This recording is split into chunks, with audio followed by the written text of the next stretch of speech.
গিয়েছিলাম বৈশাখের শাড়ি কিনতে, কিনে ফেলেছি বিয়ের শাড়ি। কি করব বলেন, সব সময় কেন যেন আমার লাল জিনিসই পছন্দ হয়ে যায়। সাথে ছিল ভাইরাল চুড়ি, আর দুই বান্ধবী মিলে গিয়েছিলাম। আর আজকে কিন্তু গিফটও পেয়েছি, গিফট দিয়েও এসেছি। অনলাইনে শাড়ি পছন্দ করে মার্কেটে চলে গিয়েছিলাম নিজ চোখে দেখে শাড়ি কেনার জন্য, কিন্তু কি আর করার, অনলাইনে শাড়ি মার্কেটে পাওয়া যাচ্ছিল না। শেষমেশ আমার সাথে যা হলো তাই থাকছে আজকের ব্লগে। গরম পড়ছে, সেটিং স্প্রে ফেল আজকে দেখো। আসসালামু আলাইকুম এভরিওয়ান, কেমন আছো তোমরা সবাই? আলহামদুলিল্লাহ আমি ভালো আছি। আজকে অনেকদিন পর একটা ব্লগ নিয়ে চলে আসলাম। আজকে দুই বান্ধবী মিলে চলে গিয়েছিলাম গাউসিয়াতে। দুই বান্ধবী থাকি দুই প্রান্তে, তাই একসাথে যাওয়া হয়নি, দুইজন দুই এলাকা থেকে আলাদা আলাদা করে গিয়েছি। যাই হোক, 10-15 মিনিটের গ্যাপেই দুইজন একসাথে হয়েছি। আমরা তো যেতে যেতে একদমই সন্ধ্যা হয়ে গিয়েছিল। কি আর বলবো, আমার বান্ধবী যে লুতুপুতু, সে তো সকালবেলা বেরই হতে পারে না, তার নাকি প্রচন্ড গরম লাগে। তো লুতুপুতি বান্ধবীর জন্য বিকালেই বের হয়েছি, আর যেতে যেতে সন্ধ্যাই হয়ে গিয়েছে। কোথাও গেলেই ফার্স্টে আমার খিদা লেগে যায়, সাথে ওরও নাকি এরকমই হয়। তো দুজনে মিলে খাওয়া দাওয়া করে নিলাম। কফি লাইমে বসে এই মোমোটা খাচ্ছিলাম, যেটার প্রাইস ছিল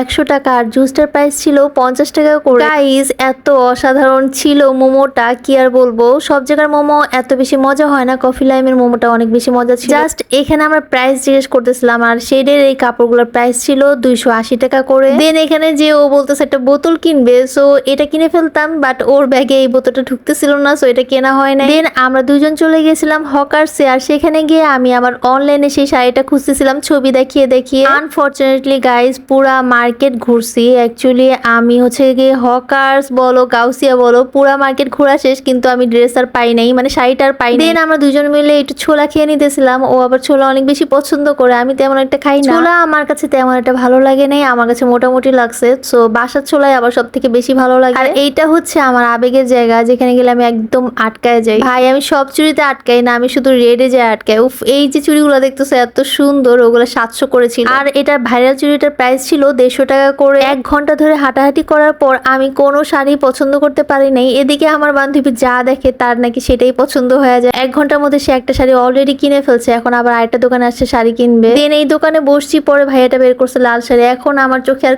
কিচ্ছু লাগে না, আমার মনে হচ্ছে আমি এইগুলোই নিয়ে আসি। গাইস, আমি এত চুজি, মানে আমার চোখে যদি কোনো কিছু পছন্দ হয়ে যায়, সেটা না নিতে পারলে আমার কোনো শান্তি নেই। যেহেতু অনলাইনে সেই শাড়িটা আমার চোখে লেগে গেছে, সো সেটাই আমাকে নিতে হবে। তো আমার এখানে কোনো কিছু কিনতে ইচ্ছা করতেছিল না। এদিকে আমার বান্ধবী তো, সে তো 3টা শাড়ি অলরেডি কেনার প্ল্যান করে ফেলছে। আর এই দোকানে ভাইয়াটা ছিল অনেক বেশি মিশুক, তাই আমরা এখানে অনেক বেশি গল্প করে তারপরে অনেক কিছু কিনে নিয়েছি। লাস্ট টাইমে আমরা টাকা ভাঙতি করার জন্য ঢুকে গিয়েছিলাম 99 মানে 100 এর দোকানে। আর এই দোকানে প্রত্যেকটা জিনিস এত জোশ ছিল, প্রত্যেকটা জিনিস 100 টাকা করে। মানে দেখো, অর্ধচন্দ্র বা এই প্লেটগুলো, একটা প্লেট নিলে 100 টাকা। এই ছোট্ট ছোট্ট কালারফুল বাটিগুলো এত সুন্দর ছিল, অনেক ভালো লাগতেছিল আমার কাছে, কিন্তু আমি আর টাকা খরচ করি না। দেন আমার বান্ধবী আমাকে একটা গিফট করছে, সো চলো তোমাদেরকে দেখাই কি এটা।